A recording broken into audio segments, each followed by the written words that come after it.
pleasure of interviewing our very own Tacom president and founder, Dr. Francesca Sampson, for our Social Work Month and Women's History Month.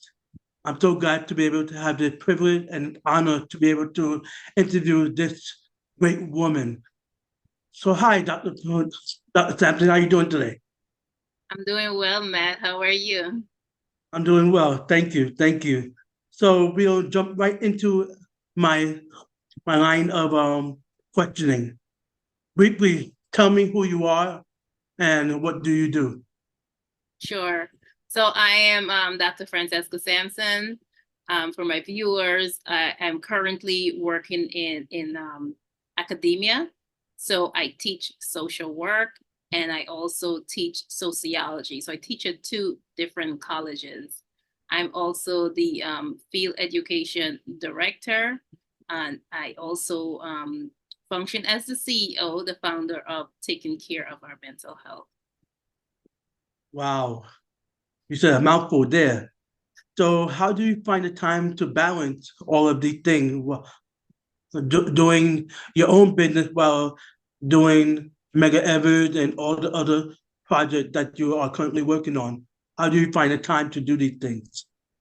Well, I'm a firm believer in time management, and I do not believe in doing things spontaneous. Not saying that spontaneous does not happen, but I also believe, in social worker we say if you don't write it down, it don't happen. So I believe in planning. I believe in scheduling everything that I do. I believe in working ahead of time. So although I may be juggling a lot on my plate, it's things that are planned out, and once it's planned out is you can execute it a little bit easier. um, Sometimes it can be overwhelming, but I do find that time management is very easy with helping you flow, especially when you have a hectic schedule to do all these things. Okay, great. So I'll let backtrack.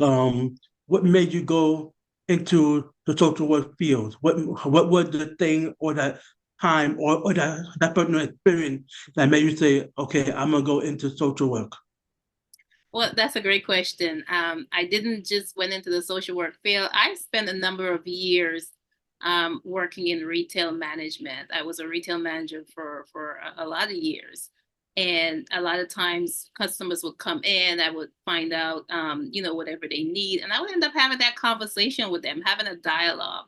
And sometimes I found that they were pouring out personal things to me. Although it was a retail platform, they would always be sharing personal information to me. And then I remember one time someone said to me, it's like, you know what? You should be a counselor. I'm like, really? I never really thought about that. And then another time someone said to me, if you were to have the ideal job, what would it be? And I said it would entail some type of counseling and biblical platform, like incorporating the two together, not knowing that, I was actually speaking prophetically into my future a number of years ago. But fast forward, so I wanted to do a career change because I got into retail very young. It's a career that a lot of young people get into. But I wanted to, as I approached my late 20s, I wanted to do a career change. So I went into Medgar Evers and I started taking a couple of classes. I didn't know what I wanted to do, but someone say, "Hey, try social work." And my first thing was because I was at that time buying into the misconception of the social work field. I'm like, no, I don't want to work with children. I don't want to take nobody's children away because that's the misconception there is about social workers. So, nevertheless, I ended up taking the class. Um, we had this assignment where we had to interview a social worker. And I met this phenomenal woman. She remains a mentor in my life up until this day. And she just opened up the door of social work by pouring in information and letting me know a social worker is way more than working with children. I was so flabbergasted because I did not know that the field entails that much. But that's where my journey with the social work profession started.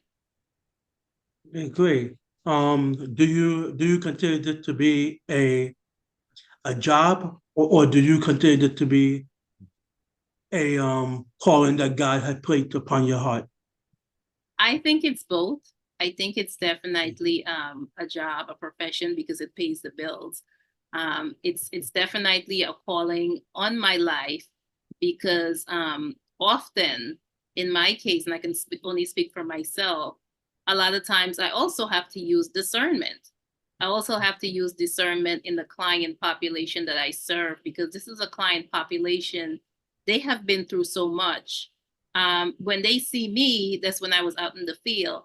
I was probably like the ninth or 10th social worker that they're going to be meeting, and they don't want to share their story with me.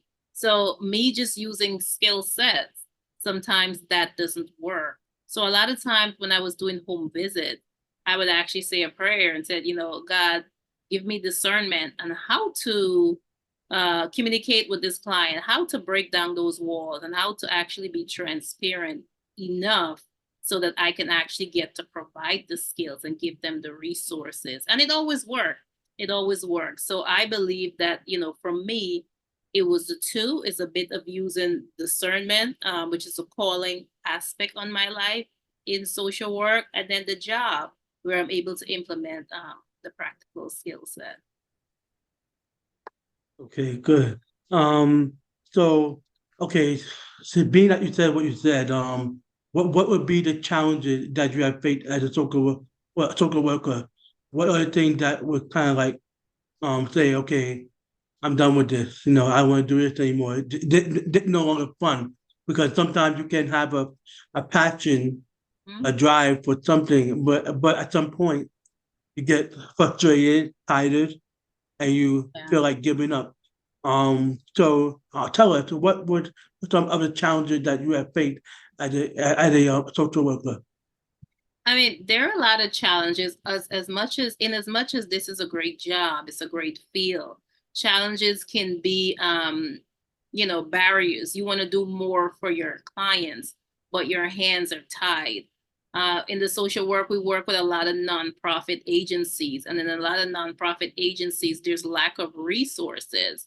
So you may want to provide more for your client, but due to the limited resources, due to the barriers can be with the agency barriers, a barrier can be with the systematic barriers with policies and laws. So those can often be, challenges because although you have that desire to do more for your clients, the barriers and the challenges prevent you from doing that. Another one is that, we work with clients from all aspects of life, from all walks of life, and their trauma. Their trauma. It's easy to say when you leave work, you leave that at work. But sometimes, especially when you work with a child, and when you hear some of these stories, sometimes you end up taking that home with you. I recall when I was in the field and my children were younger, and I would actually be out there with kids and hearing their stories and working with them and their trauma. When I come home, I would actually go to the park first. I would go to the park, I would take a walk and just take like half an hour to just, let that go, let that stuff go first before I come home. Or what I would do, I would just tell the kids, hey, come downstairs and we would go to McDonald's and I would take them to the park. And while they're running around, I am just getting my relief. So those can be some of the challenges. It could be systematic, it can be emotional, it can be personal challenges. Another one can be if you, the individual, have your own issue, and then you're working with a client who have that same issue, and you haven't worked out your issues. And this is something that I've always, taught to my students: seek therapy before actually getting into the field. So if you have the same issue that the client have, you're doing that client a disservice because you're boohooing with them and you're going through the emotions with them as well. Whereas you're supposed to be there assisting them. So I mean they can be numerous. They can be numerous. Okay. So okay, so I have a question. So say there were no rules, there were no laws, there were no kind of barriers stopping you from doing something that will benefit the social work department or or um or social work abroad. Mm-hmm. What would you do? What would you bring to the table that will make a difference, that will bring healing, and that will bring change? What would you do if there were no rules, everything was free? You can just go ahead and go forward with what other plans or ideas Mhm. or dream you had. What would you do? I mean, there's so many. It's numerous, and I can even narrow that down to the population that is being served. But before I even do that, I would go to the social workers, because a lot of times the focus is on the clients, the clients, the clients, and a lot of focus is not on the social workers. So one, I would definitely increase the pay. You have to make this feel attractive. Social workers are they're underserved. We serve an underserved population, but we in itself are underserved. We do not get the salary that we deserve for the type of work that we do. So I would definitely increase the salary. Um, I would provide trauma informed care for social workers. We do a lot of time. You see, like I said, a lot of time to focus on the clients. So trauma informed care for the social worker. We need to check in on the social workers. We need, more wellness check-in for them. We need more care towards them and, prevent them from being burnt out. Because a lot of times, if you're taking care of the workers are going to be more prone to take care of the clients. The clients are going to get, um, the care that they signed up for, and not just somebody who's trying to check a number and just shove any resource to them and tell them, okay, go about your business and let me take care of the next person. So you want to take care of that worker first. And once you take care of that worker, it could be their financial, their emotional. You want to take care of their well-being. Social work is a holistic profession, but the holistic work is for the client. It's not for the worker. So I would focus on a holistic process for the worker itself. And then once you get that in place, then you can actually focus on the clients. Very nice, very nice. So please tell us, what is your degree in, and why did you choose that topic? Well, I did my undergrad and my graduate degree in social work. I did my doctorate degree in education. I focus on leadership and behavioral health. I could have easily chosen to do a social work degree in my doctorate program, but I wanted to go in a different realm. I already had my BSW and my MSW, so I wanted to go in a different avenue. So that's why I chose education.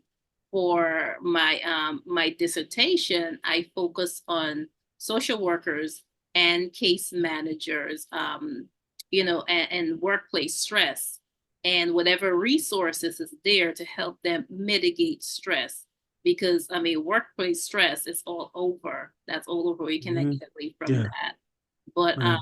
what resources were in place, and also how effective is it? Because I can have a resource in place and it's not effective.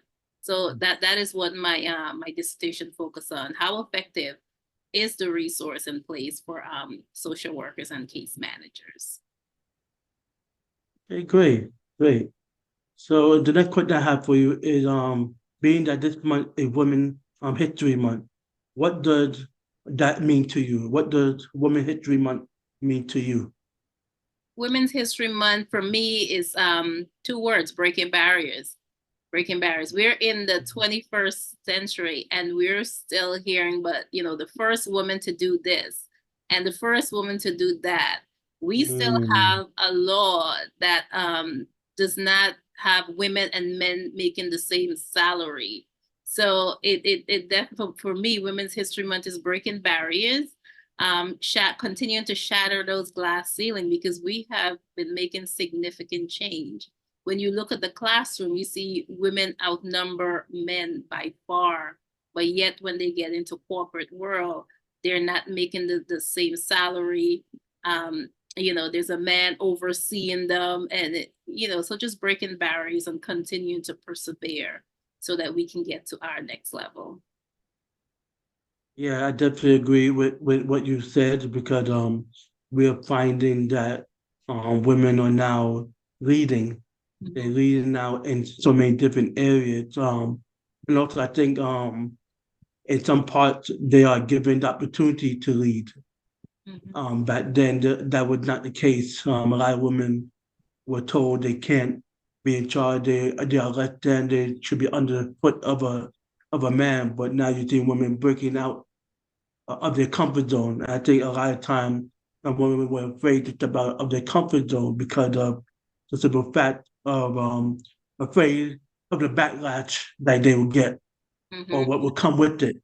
But now you have women who are bold, Mhm. who are not ashamed, who are not afraid to stand against the giant that are before them, and they are pushing past um, the limitation and pushing back all the barriers and all the things that may have tried to block them from pursuing their goal and their dream. And you are a prime example of that. You know, you push past the whole lot of things, and you are still pushing forward. So to the all women out there Yes. who are not afraid, who are not ashamed to push forward and go after their dream, not afraid to go get the grain, not afraid to push past all the hurt, trauma, and different situations that they have encountered. Women in business have for so long been pushed to the side, called less than, and we're finding that there's so many different women today who are actually deciding that I'm not going to take no for an answer. I'm going Yeah. to go after what I want. I'm going to achieve my dream. And it's so great to see um, the elevation of a lot of women today who are not afraid to do it necessary to accomplish what they want in this Yeah. lifetime. Yeah. My next, Absolutely. go Just ahead. to add to what you said, for a long time, there was the norm. This is the norm on what women are supposed to do. You know, women are supposed to be the homemaker. Women are supposed to be the caretaker, the nurturer, and the man is the provider. So society had created that gender role, and now you see that flip because a lot of men are staying home and actually being the Mm, caretaker and the nurturer for the children. You know, we're not limited to being put in a box and a role that, you know, with a list of things of what we right, are and are not supposed to do. So women, right, you know, that ties into what I said. Women are actually breaking out of that box and breaking barriers and stepping into those roles and stepping into those gender norm roles that society had placed them and said that they could not have have been in. So yeah, definitely. very true, very true, very true. So tell me, one woman who had made a huge difference in your life, who have made you who you are today. I'm sure there are maybe one or a couple who have made a positive impact in your life. So briefly, tell us who would be those people. Well, there are a number of women, of course. You know, as I encounter my life and my career, there are a number of women who have actually impacted my life. But the one who stand out is my mom. Is my mom who've been there from day one, who have always instilled in me to persevere regardless of what challenge you may encounter, because life will throw challenges at you. And not only did she tell me to persevere, but she has laid out the roadmap, always been there to give me advice. Never one to said, well, I told you so, you shouldn't have done that. You know, okay, well, yes, you made a mistake. Okay, take some time. You know, get to your emotions, get through your emotions, but you have to get back in line. You know, you have to jump back in the game. You can't just sit back there and just whine and feel pity for yourself. So, you know, my mom definitely has been that inspiration to me and continue to be that inspiration to me. She's my number one cheerleader. My number one cheerleader. When I don't feel like telling people who I am, she's like, listen, you don't have to tell them. I'll tell them for you. So she is definitely my number one cheerleader and my inspiration. Great, great. Yeah, moms are always the best. When everyone turn against you, Mama is always there. Yeah. Mama would always be there to support you through good, bad, and the ugly. But thank God for mothers out there. Thank Yes. you, God, for all the mothers out there. Yes. Yes. My next question would be, do you plan to do anything special for Women's History Month for yourself or for others? What do you have planned? Well, I would consider the interviewing with social workers and women. To me, that was my thing that I wanted to do for this month. Just bring awareness to women, awareness to the field. Continue to share information in terms of myself. Just buy something to treat myself, or go out to eat with loved ones to celebrate that. Great. Yeah, so please tell us, what are the projects or things that you are currently doing, and how can people be involved, and also tell us your social media handles Mhm. and your website, everything that you that people can contact you through. Sure. So we are taking care of our mental health, which is abbreviated in Tacom Incorporated. Our goal, our mission is all about empowering individual, and we empower through resource, we empower through information such as this platform. My website is ourwellbeing.online. So that's ourwellbeing.online. I also do a lot of books, book publication, also assistant individuals. If you have a story to tell, I can assist you with that. You can find all of those information on my website. I'm also a professional development coach. A lot of times, women and men, they have not yet tapped into their strength. They don't know. They know they want to do something, but they don't know what it is. I can assist you with that. So what's in store for me in the future? More publication, continue to grow my academia career, and taking Tacom to the next level. And you will be seeing things such as wellness check-in, doing consultation, doing referrals to people who need resources, and collaborating. That's big for me. I believe everything is about collaboration. So if you're an agency or a program out there and you like what you hear about Tacom and you definitely would like to collaborate, feel free to reach out. So I give you my website. My email is tcoomh2019@gmail.com. So you can reach me on any of those platforms. We also have a Facebook group, which is taking care of our mental health. You can find us on Facebook. You can also find us on Instagram using those names. That's our information. Great, thank you. Thank you, Dr. Sampson, for the time to interview you.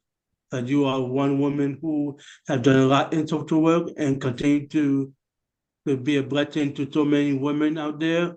And we thank God for you. We encourage you to continue going forward, continue to press on, never give up. And we look forward to the great news and great things that are ahead of you. Thank you, everyone, for joining us during the interview, and we hope you have a blessed day. God bless. Thank you. Thank you, everyone.